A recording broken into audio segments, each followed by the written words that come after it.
رسالت، نعرہ رسالت، علماء اہل سنت، علماء اہل سنت، امیر سنی دعوت اسلامی، امیر سنی دعوت اسلامی، نعرہ تکبیر، نعرہ رسالت۔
جس سے ہمارا تعلق دن بدن کمزور ہوتا جا رہا ہے۔ اسلام اللہ کا پسندیدہ دین ہے، اور یہ دین اللہ نے ہمارے لیے پسند فرمایا۔ خود رب قدیر ارشاد فرماتا ہے رضیت لکم الاسلام دینا، تمہارے لیے اسلام دین کو میں نے پسند کیا۔ اسلام ہمارے لیے اللہ نے پسند فرمایا، اور اللہ کے نزدیک بھی اگر کوئی دین صحیح معنوں میں دین ہے تو وہ اسلام ہے۔ ان الدین عند اللہ الاسلام۔ اسی اسلام کو ہم تک پہنچانے کے لیے اور ہماری زندگی کو سکون سے بھرپور کرنے کے لیے اللہ کے رسول صلی اللہ تعالی علیہ وسلم، صحابہ کرام، اہل بیت کے اطہار نے بڑی بڑی قربانیاں پیش کی۔ ایک باپ بڑی مشکل سے اپنی دکان بناتا ہے، اپنا وطن چھوڑ کر دوسرے وطن میں آباد ہوتا ہے، پھر وہاں رات و دن محنت کرتا ہے، تب جا کر کوئی مکان یا دکان بناتا ہے، تو اپنی اولاد کو نصیحت کرتا جاتا ہے کہ میرے بیٹے، تمہیں نہیں معلوم کہ اس مکان میں تم آرام سے رہ رہے ہو، اس مکان کو بنانے کے لیے تمہارے باپ نے بھی جوانی اس طریقے سے خرچ کی۔ اور ایک باپ اپنے بیٹے سے کہتا ہے کہ بیٹا، ایک کا دو مکان تو بنا لینا، کہ مکان بکنے نہ پائے، تاکہ میرے باپ کی محنت رائے کا نہ ہو، اس کی حفاظت کرے۔ آج ہماری سچویشن کیا ہو گئی؟ ہماری سچویشن یہ ہو گئی کہ وہ دین جس کے لیے پیغمبر رحمت صلی اللہ علیہ وسلم کے پتھروں کے زخم بردار کیے، آقا کریم صلی اللہ علیہ وسلم کے لیے راستے میں کانٹے بچھائے گئے، رسول گرامی وقار صلی اللہ علیہ وسلم کی پیٹھ پر اونٹڑی رکھی گئی، مصطفیٰ جان رحمت صلی اللہ علیہ وسلم کو مکہ چھوڑنا پڑا، لیکن رسول اعظم صلی اللہ علیہ وسلم نے اس دین اسلام کی آبیاری بھی فرمائی، اور اس دین کو ہم تک پہنچانے کے لیے ہر قسم کی تکلیفوں کو حضور نے برداشت کیا، اور فکر کی تو بس ایک ہی فکر تھی کہ آنے والی قوم اور انسان اسلام کی دولت سے مالا مال ہو جائیں، اور اسلام کی بنیاد پر ان کو دنیا میں بھی سکون ملے، قبر میں بھی سکون ملے، اور آخرت میں بھی سکون ملے۔ آپ ذرا سوچیں، ابو جہل نے آقا کریم صلی اللہ علیہ وسلم کو زخمی کیا، آقا کریم صلی اللہ علیہ وسلم کی فکر دیکھیں، آقا کریم صلی اللہ علیہ وسلم کو ابو جہل نے زخمی کیا۔ حضرت حمزہ رضی اللہ تعالی عنہ ابھی اسلام قبول نہیں کیے تھے، شکار کے لیے گئے تھے، شکار کر کے جب لوٹے تو ان کی لونڈی نے ان سے کہا تمہیں شکار سے فرصت نہیں، اور تمہارے بھتیجے محمد ابن عبد اللہ صلی اللہ علیہ وسلم کو ابو جہل نے آج بہت ستایا ہے اور بہت تکلیفیں پہنچائی ہیں۔ ابھی امیر حمزہ اسلام کی آغوش میں نہیں آئے تھے، لیکن جب سنتے ہیں تو فوراً ابو جہل کی تلاش میں چل نکلتے ہیں، اور جب ابو جہل مل جاتا ہے تو اتنا مارتے ہیں اس کو جس کی کوئی انتہا نہیں، اور پھر حضور کی تلاش میں نکلتے ہیں۔ جیسے ہی پیغمبر رحمت صلی اللہ علیہ وسلم مل جاتے ہیں تو انہوں نے دیکھا کہ حضور صلی اللہ علیہ وسلم اپنے دونوں گھٹنوں کے درمیان سر رکھ کر کے بیٹھے ہوئے ہیں۔ امیر حمزہ پہنچتے اور کہتے ہیں بیٹے محمد، میں نے تمہارے دشمن سے بدلہ لے لیا، میں نے ابو جہل کو بہت مارا ہے، اس کی کھوپڑی توڑ ڈالی۔ جب آپ نے یہ کہا کہ رسول اعظم کے مشن اور فکر پر قربان جائیے، ارشاد فرماتے ہیں چچا ابو جہل کو مارا ہے آپ نے، اور یہ تصور کرتے ہوں کہ میں سے خوش ہو جاؤں گا، میری خوشی تو کسی اور چیز میں ہے۔ امیر حمزہ نے کہا کس چیز میں خوشی ہے؟ بس چچا جان ایک بار آپ کلمہ پڑھ لو میں خوش ہو جاؤں گا۔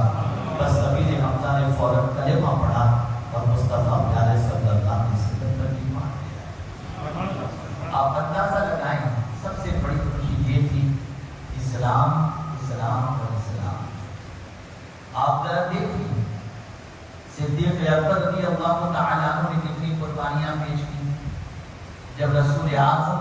اللہ علیہ وسلم کا وصال ہوا تو اسلام کے چہرے کو خراب کرنے کی کوشش کی گئی، اسلام کے چہرے کو بدلنے کی کوشش کی گئی، اور اسلام کے اصول و ضوابط کو ختم کرنے کی کوشش کی گئی۔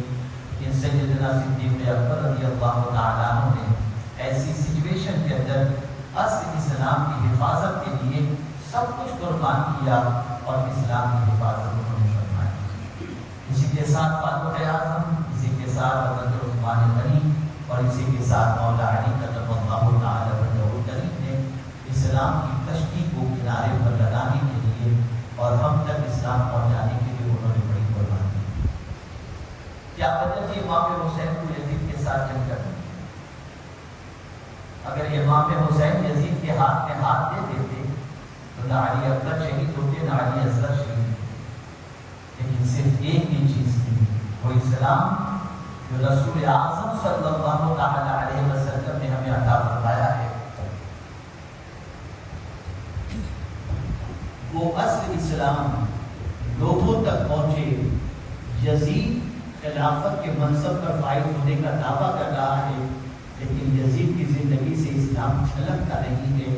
اسلام تو وہی ہے جو نبی آخر الزمان صلی اللہ علیہ وسلم نے پیش فرمایا کہ امام حسین نے اپنا سب کچھ لٹا کر ہم سے مانگا کچھ نہیں، ہمیں اصل اسلام پیش کر کے بتا دیا۔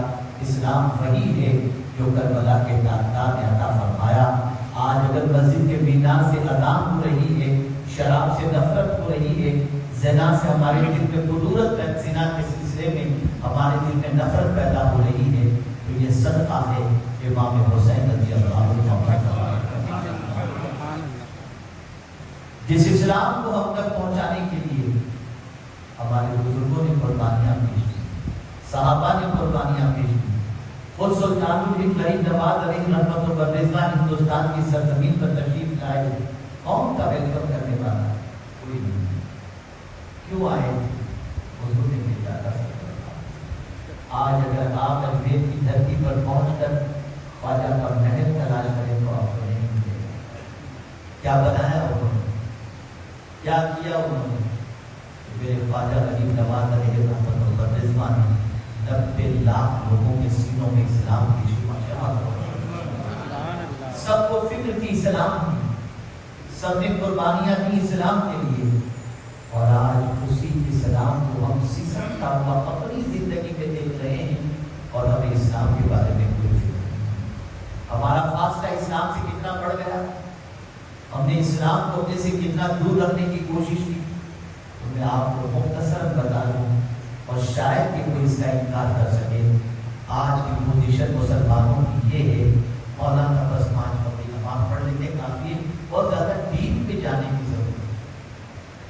نماز کو یزیدی بھی پڑھتے تھے نا، امام حسین بھی جاتے تھے، کمپلیٹ اسلام کو نماز اپنی جگہ پر افضل ہے، لیکن حلال و حرام کا خیال کرنا یہ بھی اسلام کے اندر ہے، پردے کی پابندی کرنا یہ بھی اسلام کے اندر ہے، شراب اور زنا اور جوا سے بچنا یہ بھی اسلام کے اندر ہے۔ میرے پیارے آقا صلی اللہ علیہ وسلم کے پیارے دیوانوں، ہماری زندگی اسلام سے ڈسٹینس مینٹین کر رہی ہے، اور ہم اب اس حد تک اسلام سے ڈسٹینس مینٹین کر رہے ہیں کہ اپنی اولاد کے سلسلے میں بھی ہمیں یہ فکر نہیں کہ ان کی زندگی میں بھی اسلام صحیح طور پر باقی رہے، اور نہ اس کے بارے میں ہم کوشش کر رہے ہیں۔ وجہ کیا ہے؟ سبب کیا ہے؟ سبب یہ کہ اسلام کتنا قیمتی سرمایہ ہے اور کتنی بڑی دولت ہے، یہ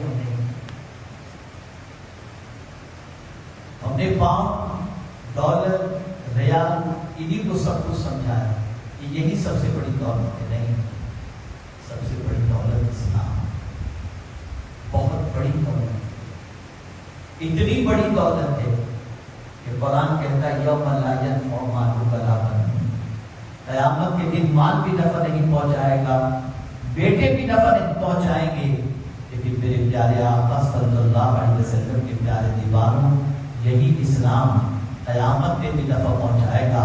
اللہ نہ کرے گناہوں کی بنیاد پر اگر جہنم میں ڈھکیل بھی دیا گیا تو جہنم سے اگر کوئی چیز باہر نکالے گی تو وہ ایمان کی دولت ہی ہوگی کہ جہنم سے باہر نکال کر کے پھر جنت کی راہ پانے کا چاہتے ہیں. یہ اسلام ہے.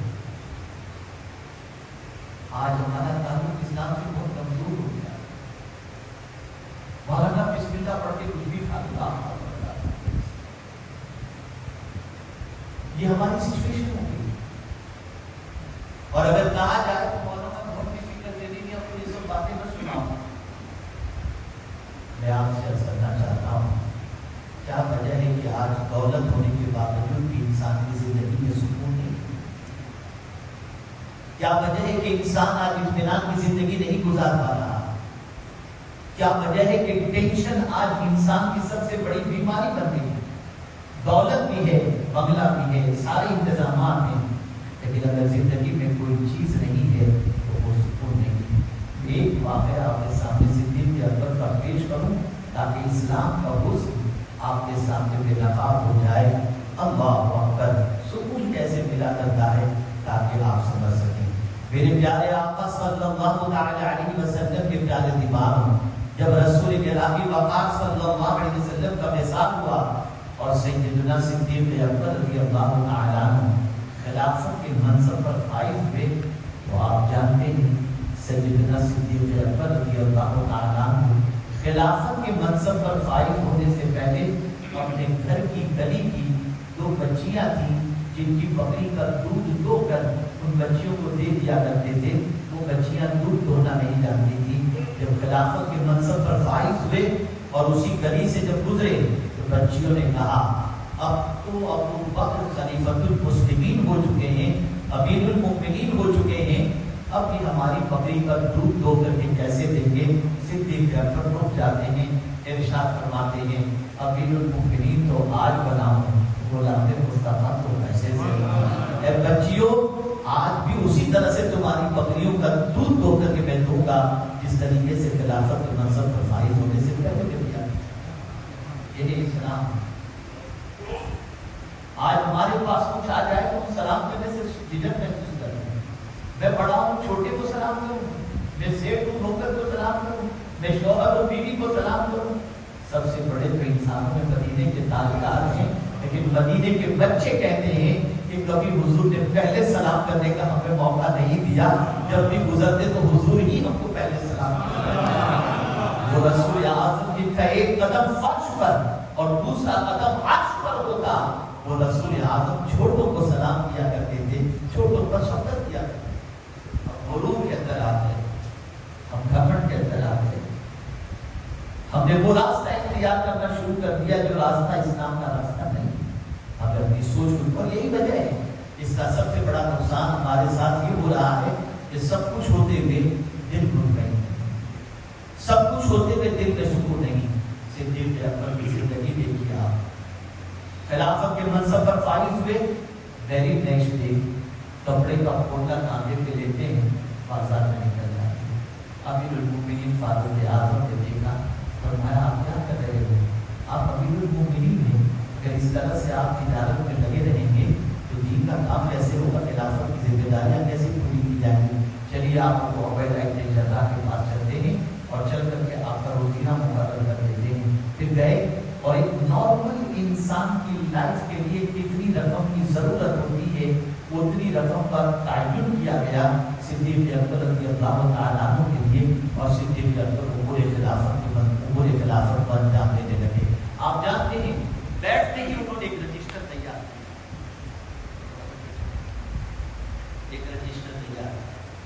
کون کون سا کام انجام دے گا. ہر کام کے آگے کام کرنے والے کا نام، ہر کام کے آگے کام کرنے والے کا نام، ہر کام کے آگے کام کرنے والے کا نام. ایک کام ایسا تھا، ایک بڑھیا عورت جس کا کوئی نہیں تھا اور وہ معذور بھی تھی، اس کے گھر کی صفائی کرنا اور اس کو کھانا کھلانا. یہ کام تو لکھا ہوا تھا لیکن کرے گا کون اس کا نام لکھا ہوا نہیں تھا. صدیق اکبر نے رجسٹر رکھا، کہیں تشریف لے گئے تو فاروق اعظم نے سوچا چلو رجسٹر میں میرا کام کون سا ہے میں دیکھ لوں. رجسٹر اٹھایا، کھول کر دیکھتے ہیں تو فاروق اعظم رضی اللہ تعالیٰ عنہ حیرت میں پڑ جاتے ہیں کہ گڑیا کو کھانا کھلا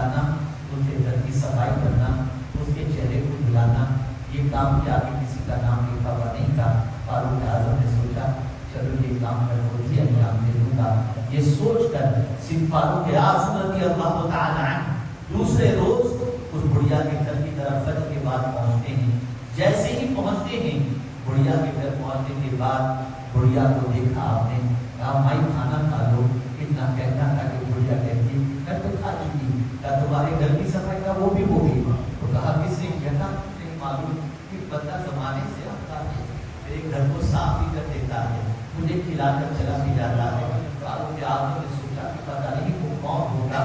رات کو چھپ کر کے بڑھیا کے گھر کے پاس بیٹھ جاتے ہیں کہ ذرا آنے والے کو میں دیکھوں. رات کی تاریکی میں چہرے پہ رومال لپٹے ہوئے اس طرف بڑھیا کے گھر کی طرف بڑھ رہے ہیں. آپ نے آواز لگائی کون؟ فاروق اعظم نے جیسے یہ کہا وہاں رک ہے صدیق اکبر اور کہا ابو بکر. اتنا سننا تھا فاروق اعظم کڑپ گئے اور کہا ابو بکر نیکی میں تم سے آگے کوئی نہیں نکل سکتا. اللہ اکبر. صدیق اکبر سے فاروق اعظم نے عرض کیا امیر المومنین یہ کام ہمارے ذمہ دے دیتے, آپ یہ کام کرنے کے لیے رات کو نکلتے. اور پھر حیرت کی بات کہ پیر میں چپل بھی نہیں. ارشاد فرماتے ہیں صدیق اکبر فاروق اعظم کو ابو بکر عمر سنو, میں رات کی تنہائی میں یہ کام اس کے لیے کرنے کے لیے نکلا ہوں تاکہ میرا مولا جانے اور میں جانوں, کسی تیسرے کو خبر نہ ہو. اور اگر تم نے یہ سوال کیا ہے کہ میرے پیر میں جوتے کیوں نہیں تو سن لو عمر, میں جوتے اس لیے پہن کر نہیں نکلا کہ رات کی تاریکی میں سونے والوں کی نیند خراب ہو جائے. اللہ اکبر. فاروق اعظم نے جب یہ سنا تو مچل گئے اور کہا ابو بکر تم سے نیکیوں کے معاملے میں کوئی آگے نہیں نکل سکتا. میں آپ سے پوچھنا چاہتا ہوں اے رسول اعظم صلی اللہ علیہ وسلم کے دیوانوں, قدموں کی آہٹ سے, چپل کی آہٹ سے کسی کی نیند خراب نہ ہو, یہ صدیق اکبر کو خیال ہے. حضور صلی اللہ علیہ وسلم کا یہ ارشاد صدیق اکبر کی نگاہوں میں تھا. من اذى المسلم فقد اذاني ومن اذاني فقد اذى الله ومن اذى الله كان يدخله النار.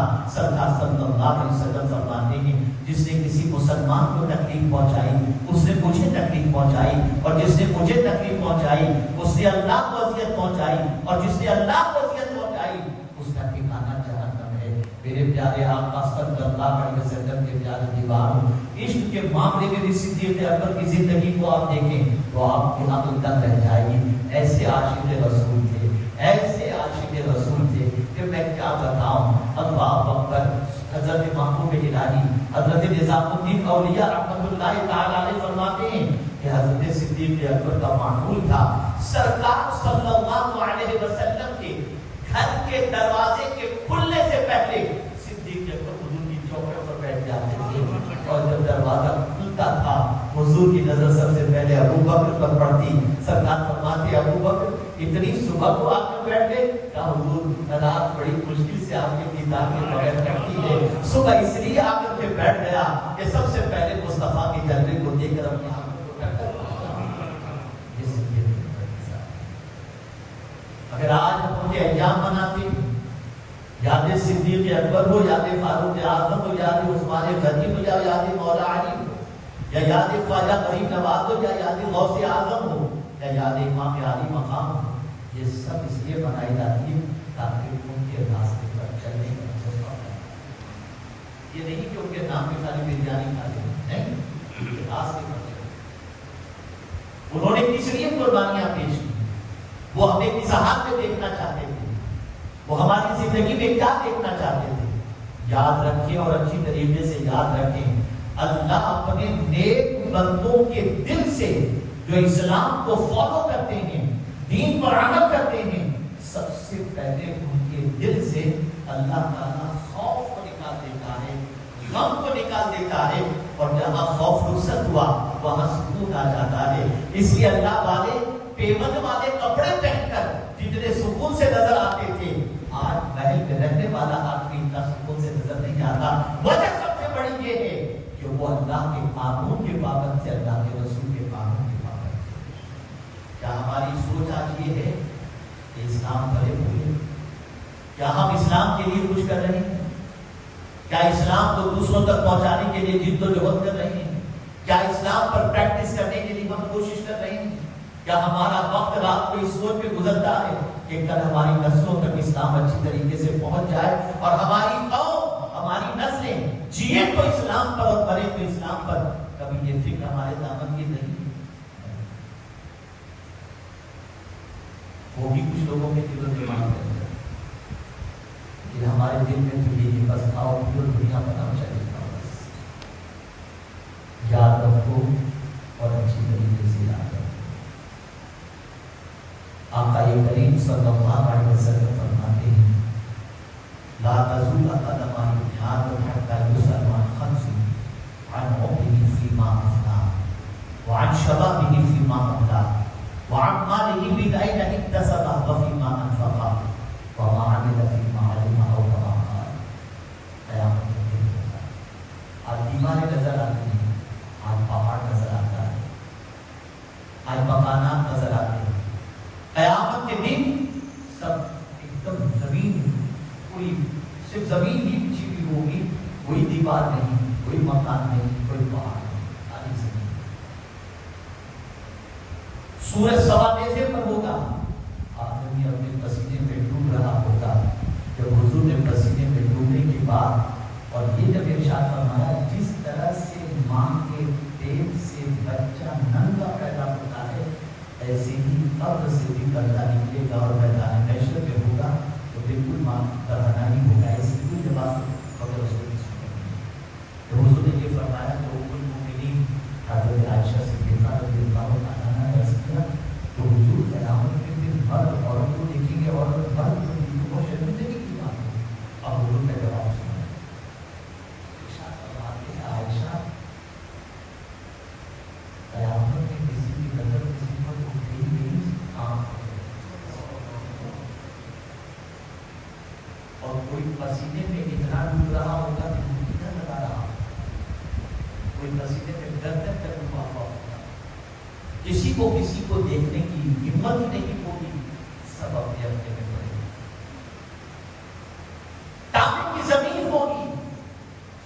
سورج سوا نیزے پر ہوگا. جب جسم پر کپڑا نہیں تو پہلے جوتے کہاں سے ہوں, تب کی زمین ہوگی. حضور فرماتے ہیں بندہ اپنی جگہ سے ہل نہ سکے گا جب تک کہ اللہ کو 5 سوالوں کے جواب. 5 کوشچن ہوں گے قیامت کے دن. سب سے پہلے اس سے پہلے بندہ اپنی جگہ سے ہل نہ سکے گا. وہ 5 کوشچن کون سے؟ پہلا کوشچن اللہ فرمائے گا بندے میں نے تجھے زندگی دی تھی, بتا تو نے کس کام میں زندگی دیا. میں پوری زندگی کے بارے میں آپ سے نہیں کہتا کہ آپ جائزہ لیں. ایک دن کا تو ذرا جائزہ کیونکہ ایک دن ہمارا کیسا ہوتا ہے. فرض قضا کرنے میں گزر گئی, زور کی خیال زور کا خیال نہیں, جھوٹ سچ کے اندر پتہ نہیں کتنا وقت گزر گیا. اور پورے دن کا اگر حساب لیں تو میں سمجھتا ہوں کہ نام کی شاید کوئی نیکی نظر آئے, باقی پورا دن ایسے کیسے ہی گزر گیا. جب ایک دن کا حساب لیتے ہیں تو پیر کانپنے لگتے ہیں.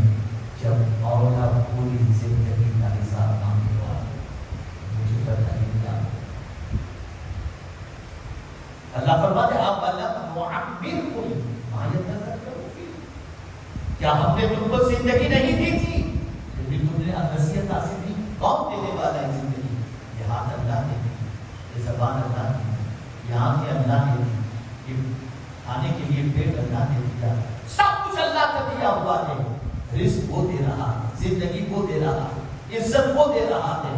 لیکن ہمارا حال یہ ہے اتنے نالائق ہم ہو چکے ہیں, کھاتے اس کا ہیں, کام شیطان کا کرتے.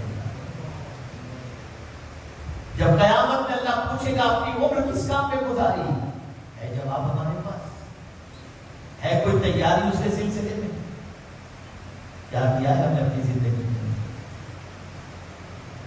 آج آپ دیکھیں وہ لوگ جن کا تعلق اسلام سے, رسول اعظم صلی اللہ علیہ وسلم سے کمزور ہے, بلکہ سرکار کی شان جیسی ہونی چاہیے وہ نہیں مانتے.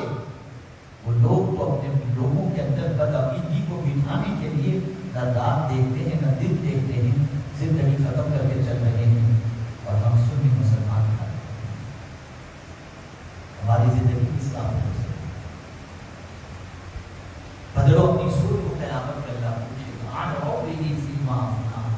اپنی زندگی کس کام میں گزاری؟ ذرا سوچو، ہے کسی میں طاقت کہ آپ کو وہ زندگی دے سکے؟ وہ بندہ جو زندگی پر خدا کی طاقت کو نہیں مانتا، وہ بھی موت کے وقت اللہ کی طاقت کو ماننے پر مجبور ہو جاتا ہے۔ آپ جانتے ہیں، سمجھیے گا کہ سر سمجھانا چاہتا ہوں، ایک بندہ ہاسپٹلائز ہے، آپ بلینئر ہیں، آپ نے سوچا کہ میرا باپ ہاسپٹلائز ہے، میں اپنی ساری پراپرٹی بیچ کر اس کا ٹریٹمنٹ چاہے امریکہ کرانا ہو تو میں امریکہ جا کر کراؤں گا، لیکن میرے باپ کو میں زندہ دیکھنا چاہتا ہوں۔ آدمی نے کوشش کی، باپ کو لے گیا امریکہ، سامنے کھڑا ہوا، میں اپنے باپ کے سامنے سے رکھوں گا نہیں، ڈاکٹر تمہاری جتنی فیس ہو تم لے دو، لیکن میرے باپ کو زندگی میں لے چلے، میرا باپ مرے نہیں۔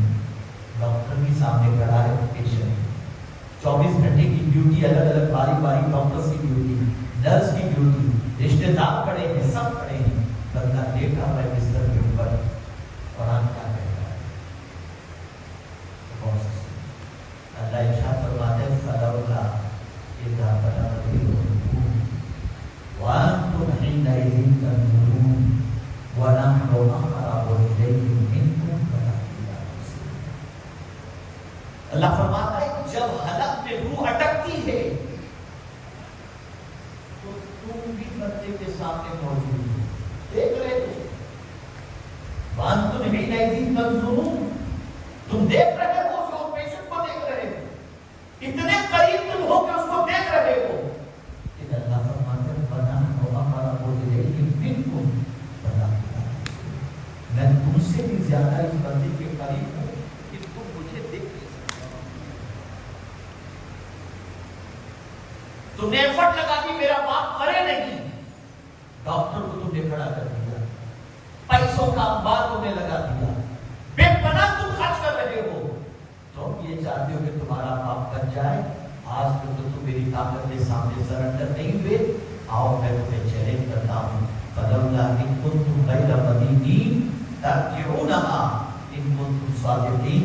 قرآن کہتا ہے اگر تم اپنے آپ کو طاقتور سمجھتے ہو تو سنو، میں اس کی روح نکال رہا ہوں، طاقت کو تو تم ذرا پلٹا کے بتا دو،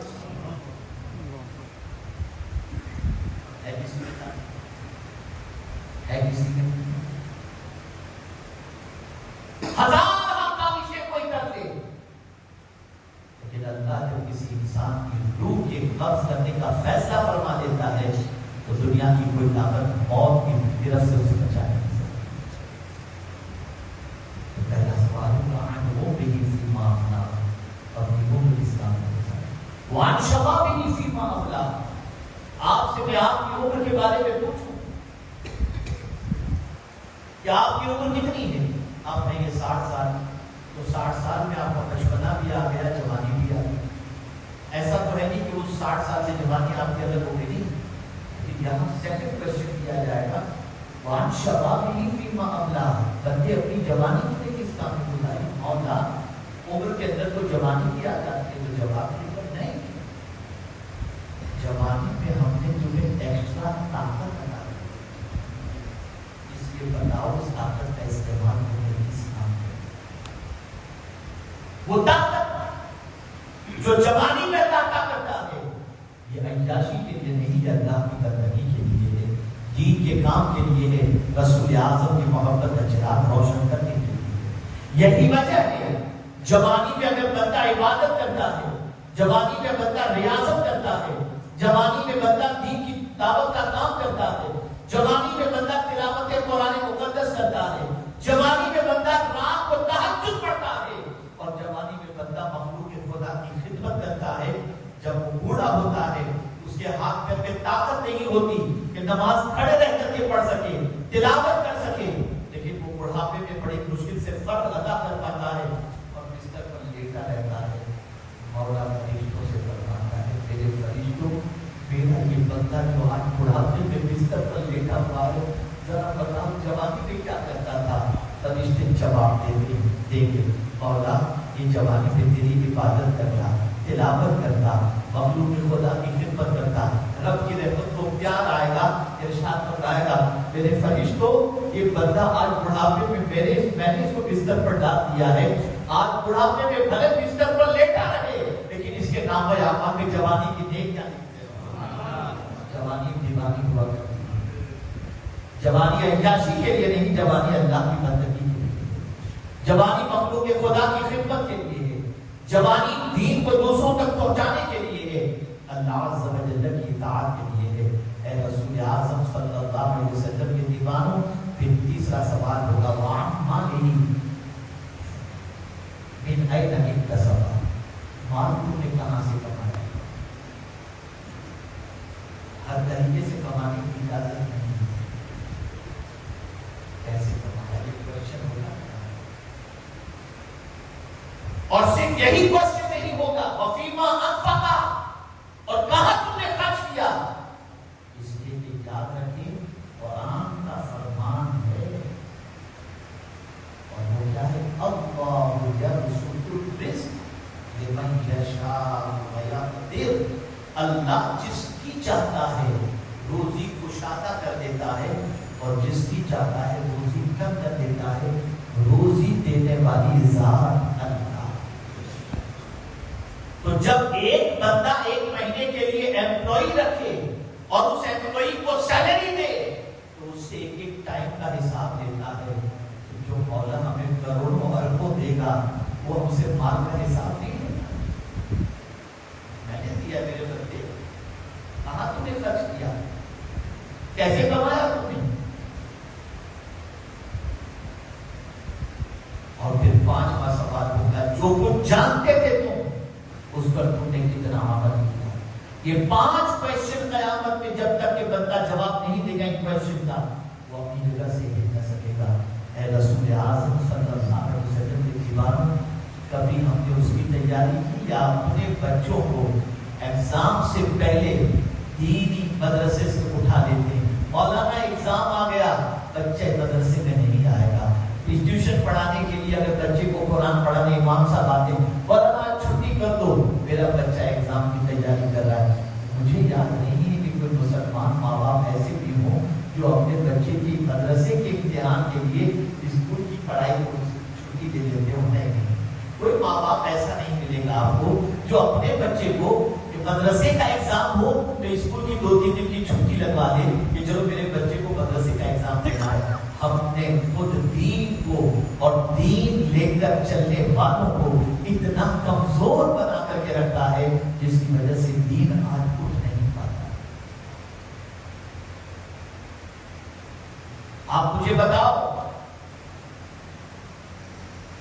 ہم جس عالم دین کو نائب رسول کہتے ہیں، میں ڈاکٹر کی مخالفت نہیں کرتا، میں انجینئر کی مخالفت نہیں کرتا، میں دنیاوی تعلیم کی مخالفت نہیں کرتا۔ خود الحمدللہ سنی دعوت اسلامی کے 15 کے قریب میڈیم انگلش اسکول ہے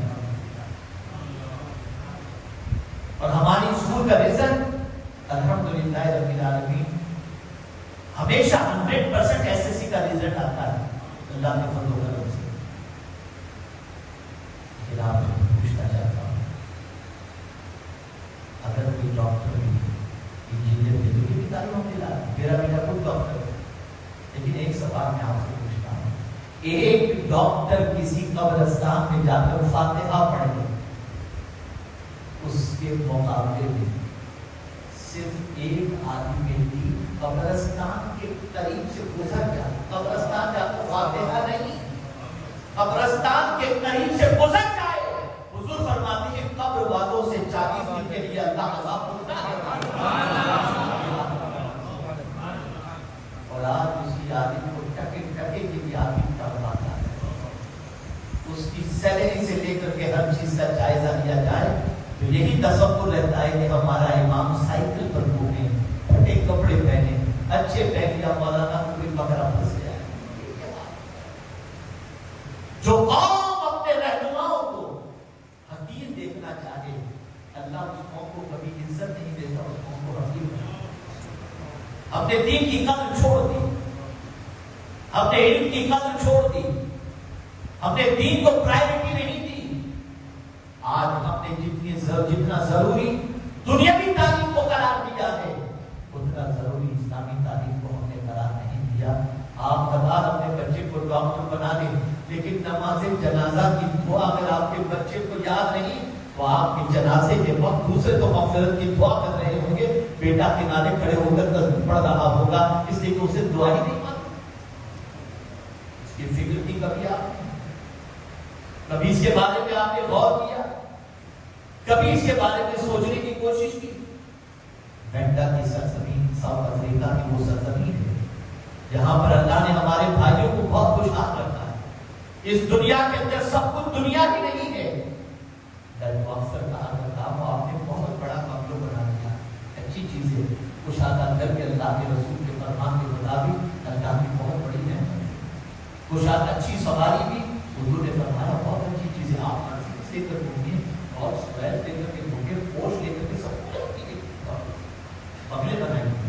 ایک سوال ہے آپ سے، اس بنگلے کو بنانے کے لیے سب کی بات نہیں کرتا، جو غلط کرتے ہیں ان کی بات ہے، کوئی اپنے اوپر کر نہیں، اور جن کے پاس حلال کے ذریعے دولت ہے کوئی پکڑے باتیں کماؤ تو مالدار بنو۔ حضرت عبدالرحمن ابن عوف رضی اللہ تعالیٰ عنہ عشرہ مبشرہ میں سے تھے، اتنے بڑے مالدار تھے کہ آپ کا جب وصال ہوا تو وراثت جب تقسیم کرنے کا وقت آیا تو سونا کلہاڑی سے توڑا جا رہا تھا، توڑ کر کے مالداروں کا پورا نہیں، یہ پورا ہی تھا، لیکن ایک زمین کو آپ کو جلانا چاہتے ہیں، زمین کو جلانا، بڑا خوبصورت بنگلو آپ نے بنایا، کلر سے لے کر ڈیکوریشن سے لے کر فرنیچر سے لے کر کے جھومر، ساری چیزوں کو آپ کو خوبصورت بنا، باہر آپ نے اپنا نیم پلیٹ لگا دیا فلاں،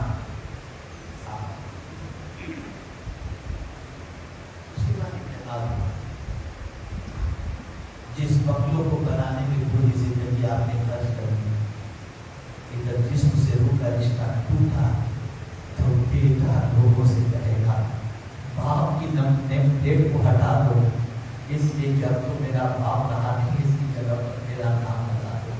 میں پوچھنا چاہتا ہوں، جس نیم پلیٹ کو بچہ ایک دن بھی برداشت نہیں کر سکتا، اس بچے کے لیے تم نے بنگلوں کو بنایا، کبھی جنت میں محل بنانے کی کوشش؟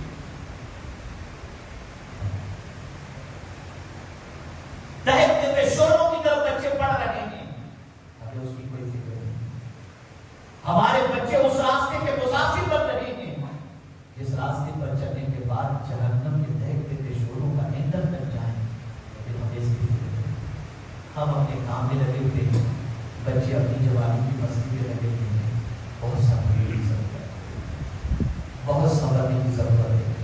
میں اگر یہ کہتا ہوں کہ اسلام سے رشتہ کمزور ہو رہا ہے تو میں دلیل کے طور پر عرض کروں گا، ہوائی فائرنگ نہیں کروں گا، میں آپ کو بتاؤں آج اتنا مجمع ہے، اگر میں اس میں سے 10 لوگوں کو کھڑا کر کے پوچھوں ذرا مجھے قرآن مقدس تدبیر کے ساتھ ہر کر کے سنا،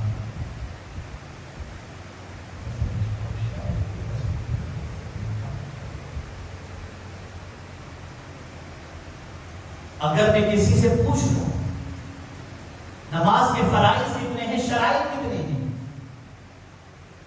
شاید لوگ بتا جائیں گے اس کا جواب کیا ہے۔ غسل کے فرائض کتنے ہیں، کوئی بتا پائیں گے، کچھ نہیں بتا پائیں گے۔ تو میں آپ سے پوچھنا چاہتا ہوں، اسلام ہمارے اندر ہے کتنا کرتا ہے؟ اب تو بارڈر پر کھڑے ہیں اس وقت،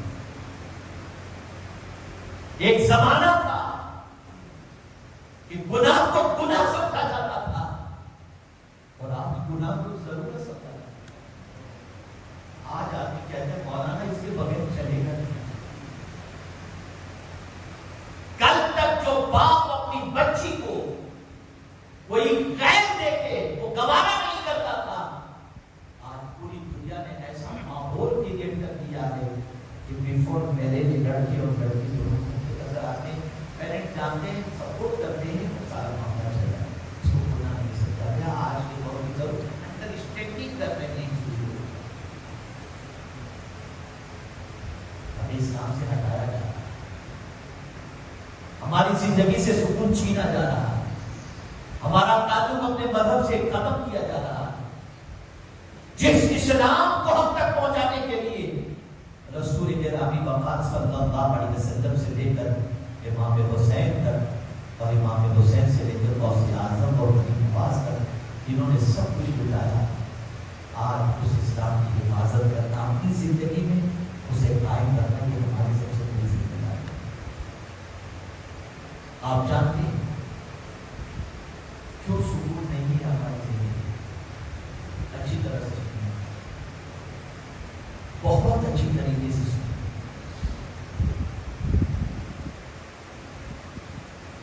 جسم جو ہے نا، انسان دو چیزوں کا بنا ہوا ہے، دو چیزوں، جسم اور روح. جسم اور روح سے انسان بنا. خالی جسم ہو اور روح نہ ہو تو بھی بولتا، اور روح ہے اور جسم نہیں تو بھی بولتا.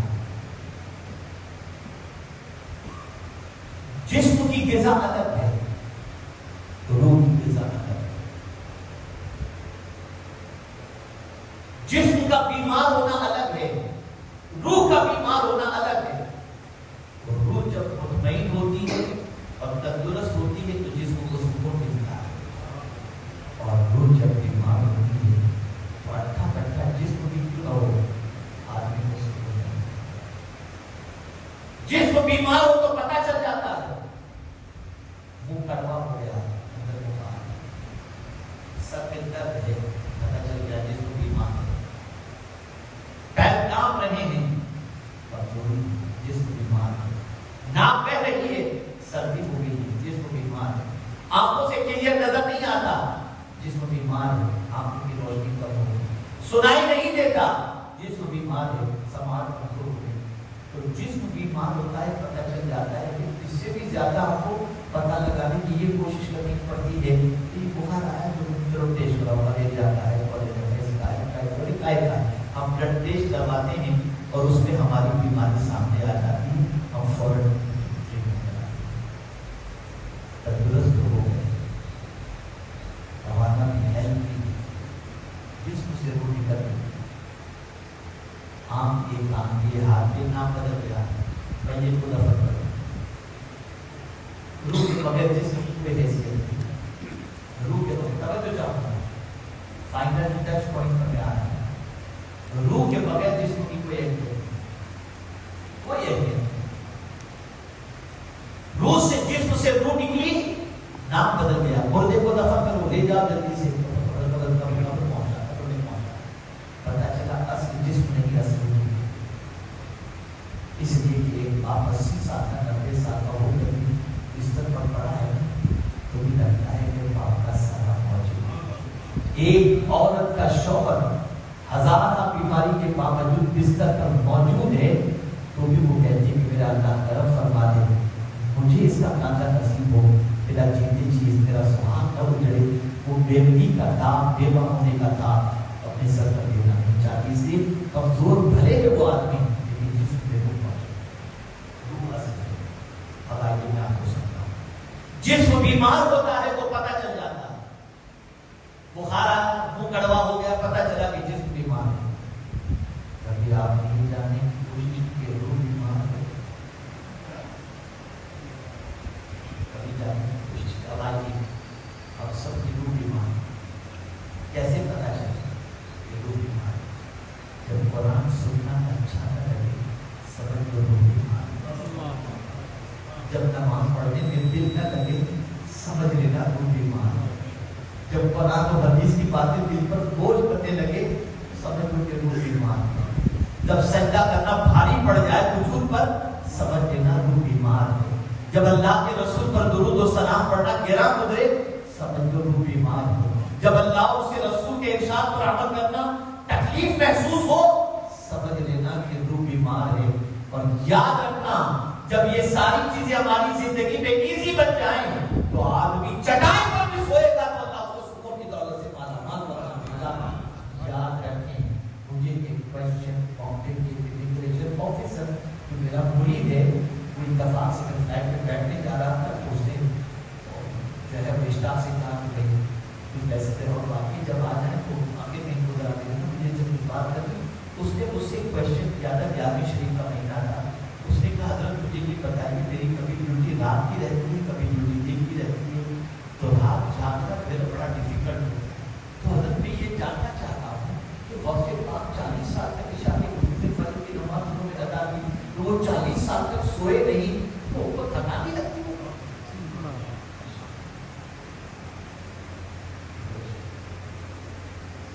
میں نے دو جملے میں جواب میں نے کہا ہم جسم کو طاقتور بناتے ہیں وہ روح کو طاقتور اور جب روح طاقتور ہوتی ہے نا تو تھکان نہیں ہوتی پھر طاقت پیدا ہوتی ہے. اپنے روح کو طاقتور بنانے کی کیا کوشش ہے؟ روح کو توانائی دینے کے لیے کیا کوشش ہے؟ بلکہ اب وہ حالت ایسی ہو چکی کہ میں کیا بتاؤں قرآن سننا بھی بہت پسند ہے. تراویح میں اگر کوئی حافظ صاحب حد سے پڑھنے والے آ گئے اور آرام سے نماز پڑھا رہے ہیں قرآن شریف پڑھ رہے ہیں تو فوراً ٹرسٹی کو شکایت جائے گی بھائی کوئی دوسرا جلدی والا لے کر کے آؤ اسے پڑھا نہیں رہا جاتا.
پیارے آقا صلی اللہ علیہ وسلم کے پیارے کی بات آج ضرورت ہے اس چیز کی کہ وہ لوگ جو مسجد کی امامت کرتے ہیں وہ لوگ جو مدرسہ پڑھاتے ہیں وہ لوگ جو قرآن ہماری نسلوں کے اندر منتقل کرتے ہیں ان کی زندگی کو خوشحال بناؤ.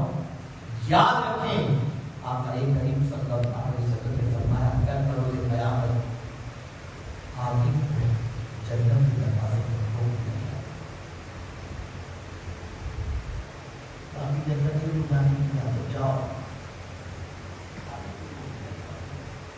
وہ آگے بس رہے گا مولا سب جا رہے ہیں مجھے کیوں روکنا ہے بے شک اللہ سے میرے ارشاد فرمایا میرے بندے یہ دیکھ جہنم میں کوئی لائن نہیں ہوئی اس میں سے کوئی اگر دنیا میں تجھے ایک گلاس پانی پلایا ہاتھ پکڑ اپنے ساتھی کے جنت مشائخ کی قدر کرو سادات کی قدر کرو علماء کی بھی قدر کرو علماء کی اہمیت کو سمجھو وہ اپنے سینے سے علم کو تمہارے سینے میں منتقل کر رہے ہیں. اس لیے آج ضرورت ہے دین کو مضبوط کرنا ہے. میں آپ کو بتاؤں اہل تشیع میں جا کر کے دیکھیے سنی دیوبندی تو بن جاتا ہے وہابی بن جاتا ہے کوئی شیعہ کوئی سنی نہیں بنتا. کیوں؟ اس لیے کہ ان کے جو عامل ہوتے ہیں علاقے میں ان عامل کو اتنی دولت دی جاتی ہے کہ وہ صبح سے لے کر رات تک اپنا مذہب دلاتی ہے. ہمارے یہاں کوئی سی کمزوری میں نہیں کہتا سب ایسا کرتے ہوگا نہیں اچھی طریقے سے بھی آپ کو خدمت کرتے ہوں گے لیکن اگر دین کو اپنی نسلوں تک محفوظ رکھنا ہے تو ہمارے علماء کی قدر مشائخ کی قدر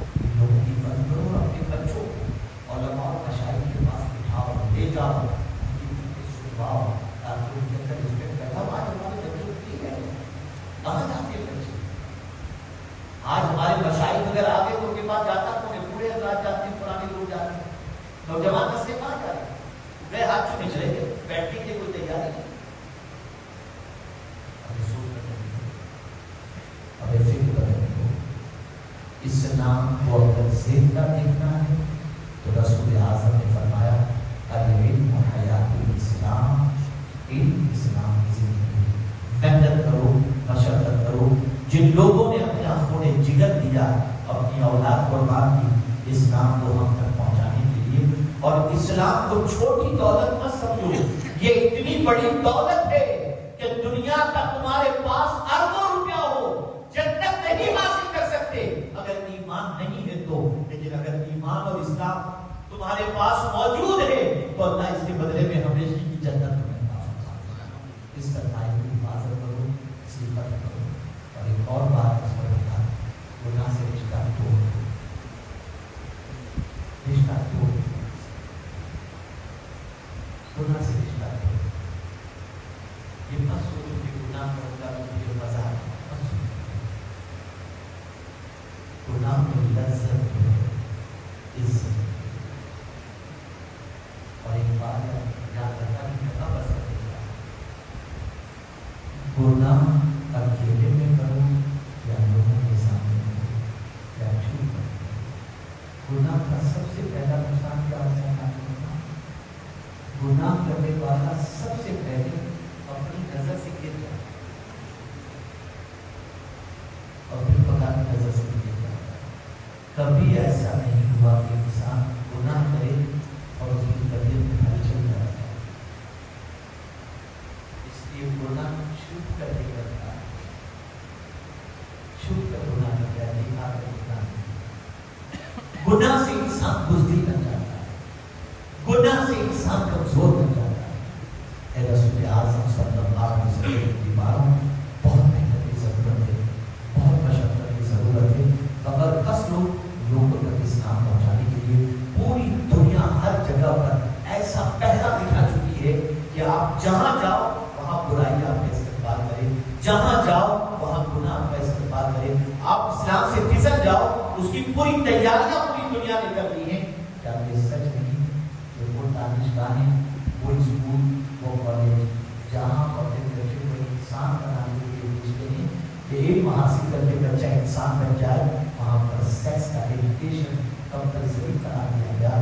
بچہ پہلی سے اسٹارٹنگ سے ہی وہ علم حاصل کر کے آتا ہے جس کی پریکٹس کرنے کی کوشش بالغ ہونے کے ساتھ کرنا شروع کر دیتا ہے۔